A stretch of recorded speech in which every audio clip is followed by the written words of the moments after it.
G20 की मेजबानी भारत को मिल चुकी है और दुनिया के देश भारत आने लगे हैं और बैठकों का दौर भी शुरू हो गया है। G20 देशों की पहली बैठक उदयपुर में हुई और दूसरी बैठक दिल्ली में पीएम मोदी ने ली, जिसमें देश की सभी पार्टियों के नेता शामिल हुए। इसी बीच जर्मनी की विदेश मंत्री एनालेना बेबॉक 2 दिवसीय यात्रा पर भारत पहुंची हैं। विदेश मंत्री एनालेना बेबॉक ने दिल्ली में गांधी स्मृति में महात्मा गांधी को पुष्पांजलि अर्पित की। दिल्ली में विदेश मंत्री डॉक्टर एस जयशंकर ने जर्मन विदेश मंत्री एनालेना बेबॉक के साथ कई समझौते पर हस्ताक्षर किए। इस मौके पर विदेश मंत्री डॉक्टर एस जयशंकर ने कहा कि हमारी रणनीतिक साझेदारी 2 दशकों से अधिक पुरानी है। वो वास्तव में अधिक राजनीतिक आदान प्रदान, निरंतर बढ़ते व्यापार, अधिक निवेश से मजबूत हुई है। इसके साथ ही साथ विदेश मंत्री जयशंकर ने जर्मनी विदेश मंत्री के सामने 1.5 साल की बच्ची का मुद्दा उठाया। जयशंकर ने जर्मन समकक्ष एनालेना बेबॉक के सामने भारतीय बच्ची की चिंता जताई, जिसे बर्लिन में सरकारी संरक्षण केंद्र में रखा गया है। बच्ची का परिवार उसे वापस भारत लाना चाहता है। हम पहले अरिहा शाह की मां की बात आपको सुनाते हैं, फिर जयशंकर ने क्या कहा वो भी सुनाएंगे। पहले आप अरिहा की मां को सुनिए। जैसे आपको पता है, मैं सुबह से कमलम ऑफिस के बाहर गांधीनगर में बीजेपी के मेन ऑफिस के बाहर बैठी थी, हमारी बात श्री नरेंद्र मोदी जी तक पहुंचाने के लिए, क्योंकि उनका ही सहारा था और किसी का सहारा ही नहीं था। हमें अंदर से अभी हमारी बात हुई है। सरकार ने हमें प्रॉमिस किया है, आश्वासन दिया है कि वो हमारे साथ है। पीएमओ ने प्रॉमिस किया है कि कल सुबह वो ट्वीट भी करेंगे कि वो ये बच्ची के साथ है। हमें प्रॉमिस किया है कि पीएमओ कल ट्वीट करेगा। मैंने ये भी बोला है कि आपके भरोसे, आपके प्रॉमिस पे आज हम जा रहे हैं। कल ट्वीट नहीं होगा तो हम यहाँ पे आके, या तो जहाँ पे भी हमें मौका मिलेगा, मैं वहाँ पे बैठ के मैं उपवास वापस करूंगी, जारी रखूंगी। पर इनके प्रॉमिस पे पीएमओ कल ट्वीट करेगा। तो अभी हम लोग यहाँ से जा रहे हैं। आप सबके साथ सपोर्ट के लिए बहुत थैंक यू। आपका सहयोग हमेशा देते रहिए। अरिया, बस आपके प्यार और आशीर्वाद से ही इंडिया आएगी। हम आपको इस माध्यम से अपडेट करते रहेंगे। आपका बहुत बहुत धन्यवाद। आप सब साथ में है। पीएमओ वापस बोल रही हूँ, पीएमओ ने हमें प्रॉमिस किया है कल सुबह वो ट्वीट करेंगे कि वो भारत की बेटी को इंडिया लाने में लाके रहेंगे। उनका ये प्रॉमिस है, वो कल ट्वीट करेंगे और हम इसीलिए अभी यहाँ से जा रहे हैं। अगर नहीं, हमने सर से ये भी बात की, अगर नहीं हुआ तो हम वापस उपवास पर बैठेंगे। पर उन्होंने जो बोला है उसके लिए बस आज साथ है, इसलिए अभी हम आप यहाँ से जा रहे हैं। आप सब हमारे साथ बने रहिए। Thank you. तो सुना आपने क्या कहा अरिहा की मां ने। अरिहा का परिवार गुजराती है और जर्मन प्रशासन ने 1 साल पहले ये आरोप लगाते हुए अरिहा शाह को अपने संरक्षण में ले लिया था कि उसके माता पिता उसका उत्पीड़न करते हैं।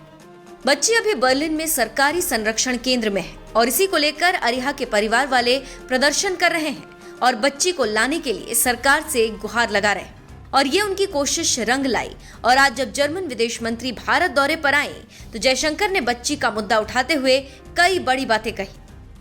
A specific issue which came up, some of you may be familiar with this case. This relates to a child called Ariha Shah. So we have concerns that the child should be in her linguistic, religious, cultural and social environment. This is her right. And our embassy is pursuing the matter with German authorities, but it was also a subject which I had brought up with the minister. I think it's a very delicate matter. There are privacy issues involved in it. So I think both governments are handling it with that very much in mind. So I think that's as much as I can say publicly. तो सुना आपने क्या कहा जयशंकर ने। जयशंकर ने कहा कि बच्ची अपने भाषाई, धार्मिक, सांस्कृतिक एवं सामाजिक माहौल में रहनी चाहिए। जयशंकर ने जॉइंट प्रेस कॉन्फ्रेंस में कहा, हमारी चिंता है कि बच्ची को अपने भाषाई, धार्मिक, सांस्कृतिक एवं सामाजिक माहौल में होना चाहिए। ये उसका अधिकार है और हमारा दूतावास जर्मन प्रशासन के साथ इस विषय पर काम कर रहा है। लेकिन ये एक ऐसा विषय भी है जिसे मैंने मंत्री के सामने उठाया है। इस पर बेबॉक ने कहा कि अरिहा का कल्याण उनके लिए बहुत महत्वपूर्ण है। जर्मन प्रशासन के दिमाग में ये भी है कि हर बच्चे की सांस्कृतिक पहचान की जर्मनी में युवा कार्यालय द्वारा देखभाल की जाए। उन्होंने मामला अदालत में लंबित होने का भी हवाला दिया। When it comes to the protection of a child's well-being in Germany, and it's similar in India, the youth offices are responsible for that. But as a mother of two daughters, I would like to say that for me the well-being of Aliyah Shah is very important to me. So I have received detailed information about this case. I can assure you that the child is well, and for everybody in India and for everybody in Germany and the German authorities most particularly, the child's well-being is the first priority. And of course we are also bearing in mind the cultural identity of each child that is taken care of by the youth offices in Germany.